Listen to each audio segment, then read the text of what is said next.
Proper running mechanics boils down to 3 principles. Master these principles and you'll be running like lightning in no time. Principle number 1 is run tall. Whenever we run tall, it allows for proper hip flexion, which allows for powerful strikes through the ground and therefore propelling ourselves forward. Slumped over posture doesn't allow you to properly use the force that you have, doesn't allow you to properly apply the force that you have. And studies have shown that the proper application of force can be more important and more vital to just producing high amounts of force.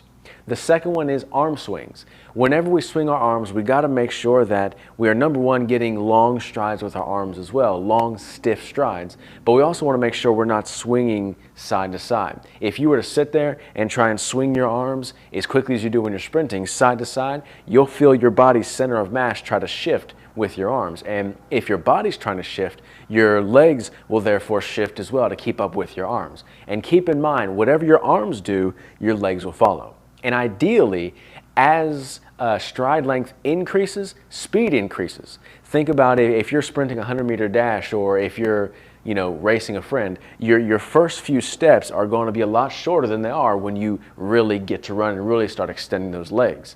Short arm strides will lead to short leg strides, and that will make you as fast as you can be. Principle number 3 is foot strike. So whenever we're running, whenever we're sprinting with that tall upright posture, we're getting good arm swings with our arms, and then our foot strike shouldn't be in front of us. That's called overstriding. Your foot strike should actually be directly below you.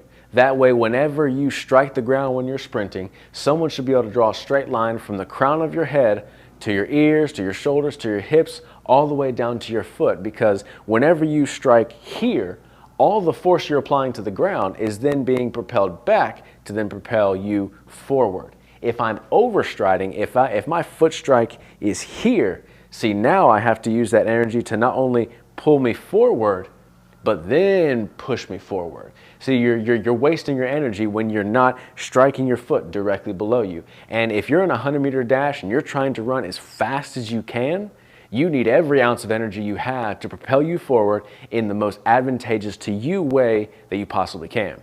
Now let's get into some drills to help reinforce these principles we talked about. If you've never had official speed training, or you've never really done proper form training, all these drills are going to feel weird, they're going to feel awkward, and you might even think, oh, I already do this stuff, but you probably don't. And then as you begin to practice this stuff, it's going to feel like everything is overly exaggerated, especially if you've never really paid attention to some of these things. So principle number 1 is run tall. And the drill we're going to do for helping us run tall is called overhead A skips. So it's going to be a normal A skip, except this time we're just going to hold our hands above our head and just do the A skip like normal.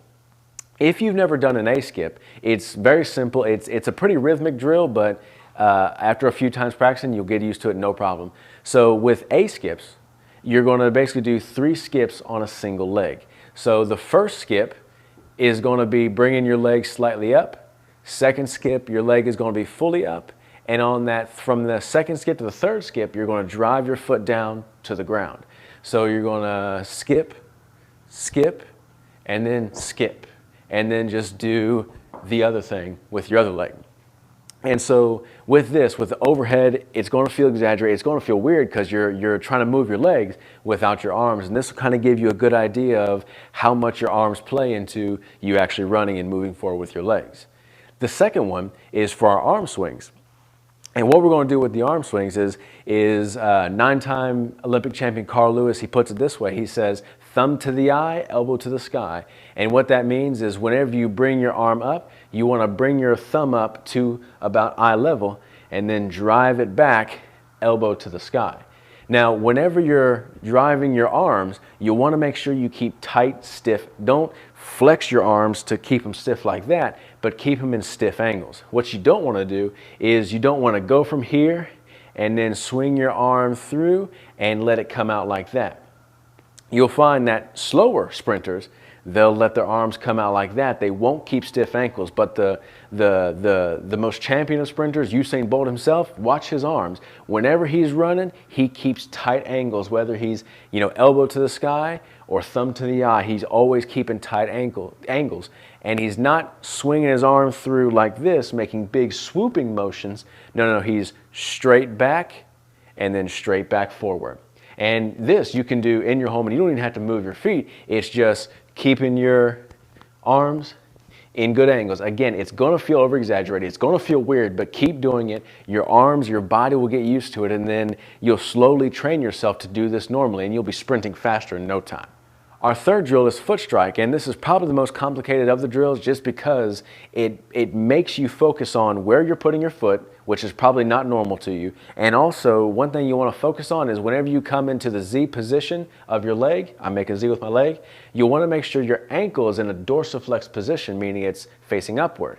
If it's right here, you're not making a Z. That's more of, I don't know, more of a lazy L. But you don't want to make sure your ankle's here. You want to make sure it's in a nice dorsiflex position. And then what's going to feel the most awkward is driving your foot directly under you.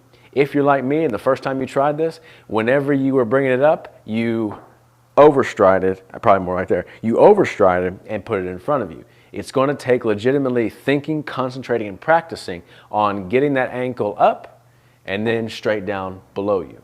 Now here's the linchpin to all this, and something you probably don't want to hear.